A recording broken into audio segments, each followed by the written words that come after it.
राधे राधे प्यारे विद्यार्थियों, अपन यहाँ पढ़ रहे हैं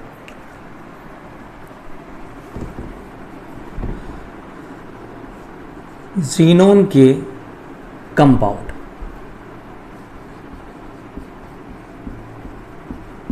और ये जो ज़ीनोन के कंपाउंड हैं ये है सबसे पहले ज़ीनोन के फ्लोराइड XCF2, XCF4, XCF6 ये ज़ीनोन के फ्लोराइड हैं। ज़ीनोन का ऑक्साइड जैसे XCO3, ज़ीनोन का ऑक्सीफ्लोराइड जैसे XeOF2, XeOF4। तो ये आपके पास ज़ीनोन के कंपाउंड हैं। पहले देखो इनको इनर्ट गैस बोला जाता था, क्रिया करती नहीं, लेकिन बाद में जब से नील बार्टलेट ने एक्सपेरिमेंट किया था कि ज़ीनोन PTF6 के साथ रिएक्शन कर जाता है, O2 भी PTF6 के साथ रिएक्शन कर जाता है, तो ऑक्सीजन PTF6 के साथ रिएक्शन करके एक रेड कलर का कंपाउंड बनाता है O2 positive, PTF6 negative, Xe positive, PTF6 negative. तो ऑक्सीजन जैसे PTF6 के साथ कंपाउंड बनाता है तो ज़ीनोन भी बनाना चाहिए, क्योंकि ऑक्सीजन और ज़ीनोन की IP सेम थी। तो इसी एक्सपेरिमेंट से प्रेरणा लेकर के बाद में ज़ीनोन के बहुत सारे कंपाउंड बनाए गए, XCF2, XCF4, XCF6, XCO3, XCOF2। ये सारे के सारे कंपाउंड कैसे बनाए जाते हैं अपन ने पिछले वीडियो में पढ़ लिया था। आज अपन क्या करते हैं, इन सभी ज़ीनोन के कंपाउंडों की स्ट्रक्चर की बात करते हैं। तो सबसे पहले मैं ये बनाने के लिए सबसे पहले क्या करूँगा भाई, ज़ीनोन का कॉन्फ़िगरेशन लिखूँगा। ज़ीनोन का कॉन्फ़िगरेशन होगा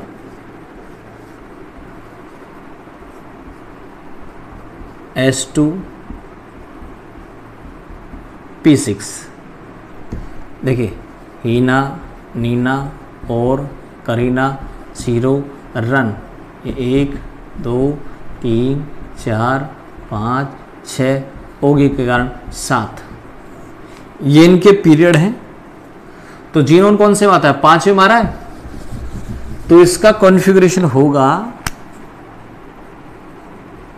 5S और ये 5P। यहां पर 5D वैकेंट है, ये इसकी ग्राउंड स्टेट है भाई। एक्साइटेड स्टेट लाऊं मैं, तो ज़ीनोन की एक्साइटेड स्टेट लाऊं,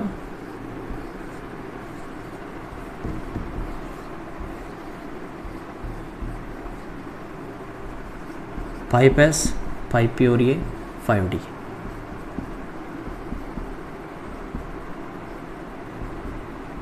ये लो भाई, ये इसकी क्या आ गई, ES आ गई।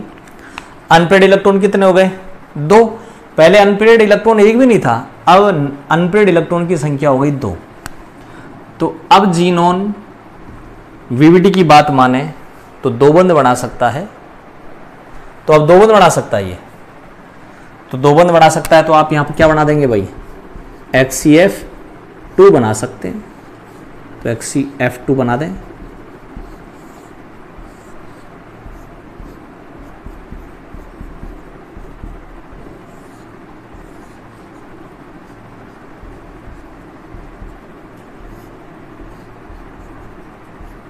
ये लो, हाइब्रिडाइजेशन कौन सा है, 1S 3P 1D। हाइब्रिडाइजेशन या संकरण हो गया sp3d, और sp3d होता तो भाई ये होता है, देखो ये होता है, बीच में ज़ीनोन आ गया, 3 लॉन पेयर है। लॉन पेयर हमेशा देखो ये पोजीशन कहलाएगी इक्वाटोरियल, ये पोजीशन कहलाएगी एक्सियल। बहुत बार इन चीज़ों की अपन चर्चा कर चुके। तो लॉन पेयर हमेशा इक्वाटोरियल पे जाएगा। 3 इक्वाटोरियल हैं और 3 अपने पास लॉन पेयर है, ये लो। एक्सियल पे जाएगा F, ये लो। ये इसकी स्ट्रक्चर हो गई, कैसी? लीनियर, रेखीय। तो हाइब्रिडाइजेशन हो गया sp3, स्ट्रक्चर होगी लीनियर। ये हो गया आपके पास XeF2 इस प्रकार से, Xe, ये F, ये F, एंगल 180 का। तो पहला कंपाउंड हो गया अपना XeF2 कि XeF2 लाइनर होता है इस प्रकार का, 180 का इसमें एंगल हो गया। इसके बाद अब हम बात करते हैं दूसरे कंपाउंड की भाई।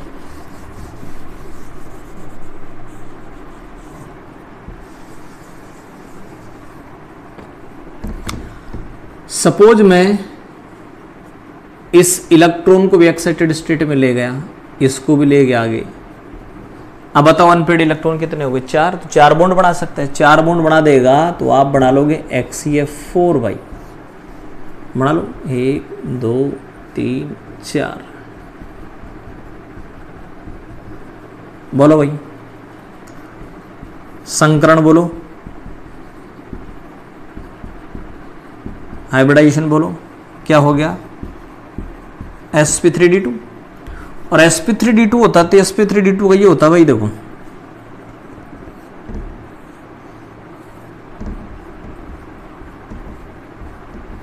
ऐसे 4 ये, एक ऊपर एक नीचे, सारे एंगल 90 के होंगे। 4f, 1 2 3 4, बीच में जीनोन, लॉन पेयर बच गए। सारे 90 के एंगल कहीं भी रख दो, लेकिन लॉन पेयर हमेशा एक दूसरे की ट्रांस पे रखोगे तो ज़्यादा बेटर रहेगा, क्योंकि एक दूसरे की ट्रांस पे रखने से इन दोनों लॉन पेयर के बीच 180 का एंगल हो गया, और 180 का एंगल होने के कारण इन दोनों लॉन पेयर के बीच रिपल्सन बहुत कम होगा भाई, मिनिमाइज रिपल्सन होगा। इसलिए स्ट्रक्चर की अगर आप बात करें तो स्ट्रक्चर में इस लॉन पेयर को हटा देते हैं, ये बच जाएगा।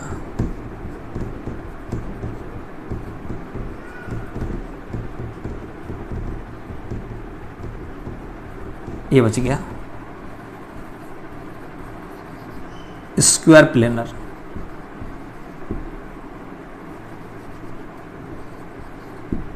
स्क्वायर प्लेनर, वर्गाकार समतल, वर्गाकार समतल।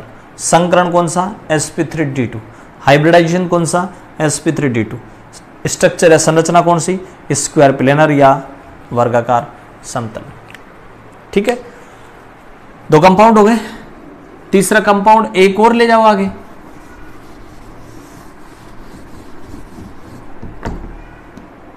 ये लो भाई,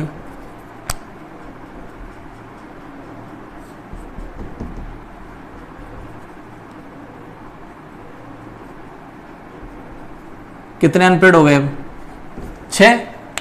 6 बॉन्ड बन सकते हैं। तो अब बताएं हाइब्रिडाइजेशन कौन सा हो गया?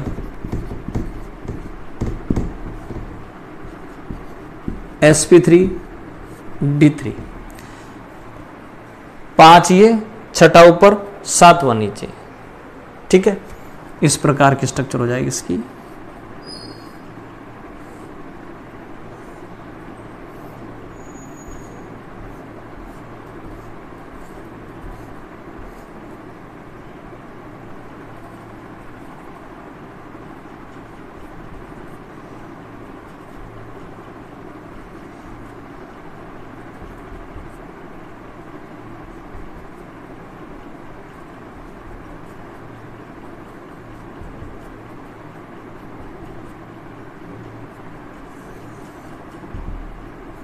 ये लो भाई,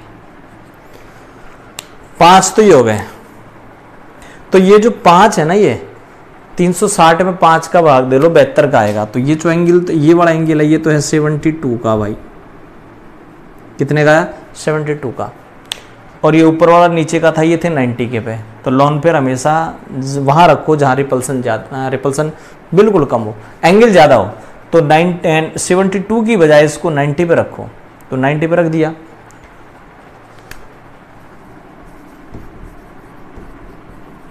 स्ट्रक्चर को बोलेंगे अपन डिस्टोर्टेड ऑक्टाहेड्रल, विकृत अष्टफलकीय।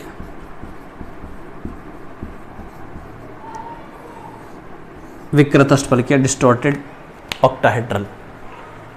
ठीक है भाई, 1 2 3 4 5 6 के कारण ऑक्टाहेड्रल होती है, लेकिन रेगुलर ऑक्टाहेड्रल नहीं है, ये डिस्टोर्टेड ऑक्टाहेड्रल है। ये आपके पास हो गया XCF6। XCF6 के बाद अपन अगला स्ट्रक्चर ले लेते हैं, तो ये हो गया आपके पास sp3d3 संकरण XCF6 का।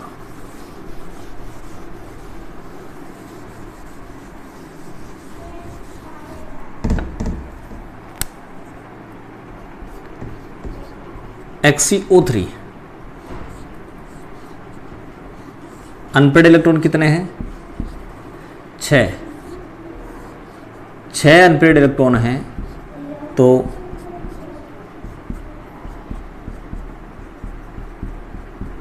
VBT ये कहती है कि 6 बंद बढ़ा सकता है। जीनोन के साथ 3 ऑक्सीजन है, तीनों ऑक्सीजन पहले सिग्मा बनाएंगे, उसके बाद पाई बनेगा भाई। एक पाई ये बन गया, एक पाई ये बन गया, एक पाई ये बन गया। 3 सिग्मा 3 पाई। पाई को संकरण में कंसिडर नहीं करते, क्योंकि जो अनहाइब्रिड ऑर्बिटल हैं जिन्होंने संकरण में भाग नहीं लिया वो पाई बॉन्डिंग करते हैं भाई। जिन्होंने संकरण में भाग नहीं लिया, हाइब्रिडाइजेशन भाग नहीं लिया, वो पाई बॉन्डिंग करते हैं। तो यहां पर हाइब्रिडाइजेशन क्या हो गया बताएं? sp3 ये होता है, sp3 होता है जब भाई टेट्राहेड्रल, तो बीच में हो जाएगा जीनोन, 1 ऑक्सीजन 2 ऑक्सीजन 3 ऑक्सीजन, और ये ऊपर वाला हो जाएगा अपने पास क्या? Lone pair. ऊपर वाला लॉन पेयर था उसको उठा दो, 3 बच गए नीचे पिरामिडल।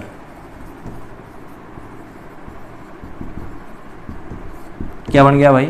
पिरामिडल। इसकी स्ट्रक्चर बन गई, शेप बन गई XCO3 की। ठीक है भाई, तो ये हो गया आपके पास XCO3 पिरामिडल शेप का। जीनोन का कोई ना कोई कंपाउंड, ध्यान रखना पेपर में जरूर आता है, जीनोन का कोई ना कोई कंपाउंड पेपर में जरूर पूछा जाता है, उसके स्ट्रक्चर, तो ध्यान से समझें। ये इसकी एक्साइटेड स्टेट थी, मैं वापस बना देता हूं।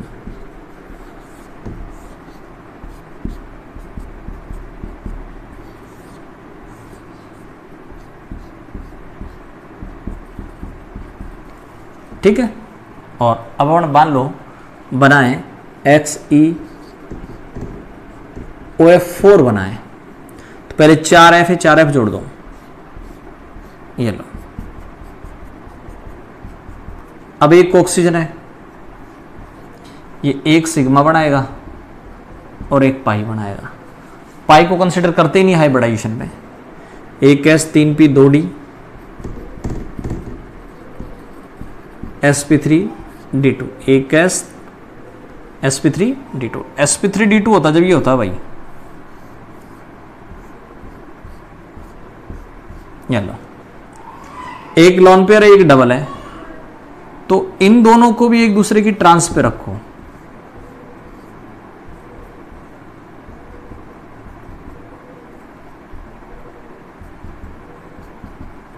क्योंकि जैसा ये लोन पेयर होता है ना, वैसा ही डबल बॉन्ड होता है।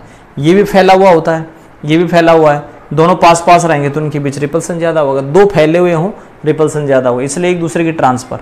लॉन पेयर हो तो भी एक दूसरे की ट्रांसफर रखा था अपन ने XCF4 में। 1 लॉन पेयर 1 डबल है, इनको भी एक दूसरे की ट्रांसफर रखो भाई, तो एक दूसरे की ट्रांसफर आएंगे। 4 ये है, 1 ऊपर है, ये हो गया स्क्वायर पिरामिडल।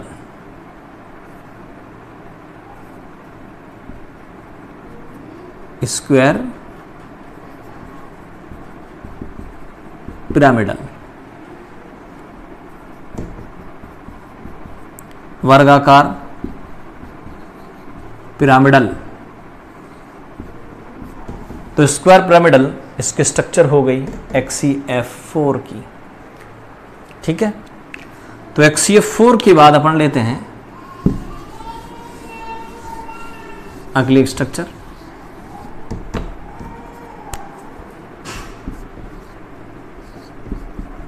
OF2। तो OF2 में अपने को केवल 4 अनपेड चाहिए, एक वापस ले आओ। ये लो 4 अनपेड हो गए।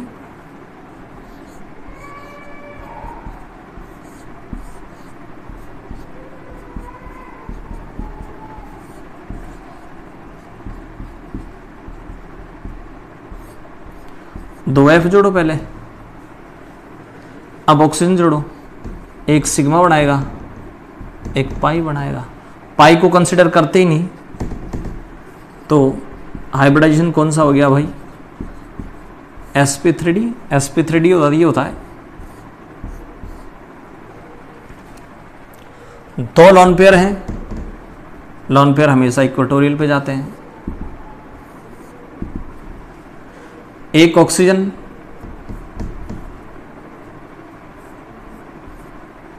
और ये F, ये बन गई इस प्रकार की टी शेप। ये टी बन गया इस प्रकार से।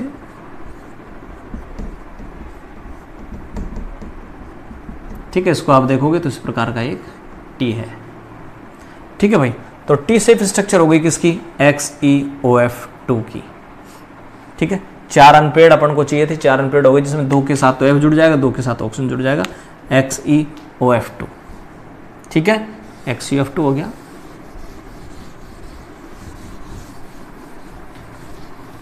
तो स्ट्रक्चर आपके पास कौन कौन सी होगी भाई? XeO3 हो गई, XeOF2 हो गई, XeOF4 हो गई, XeF2 हो गई, XeF4 हो गई, XeF6 हो गई। इनमें से कोई ना कोई एक स्ट्रक्चर, ध्यान रखना, राजस्थान बोर्ड के पेपर में पूछी जाती है भाई, कोई ना कोई एक स्ट्रक्चर पूछी जाती है। ठीक है, तो सभी स्ट्रक्चरों का आप ध्यान से समझें। ठीक है, धन्यवाद, राधे राधे।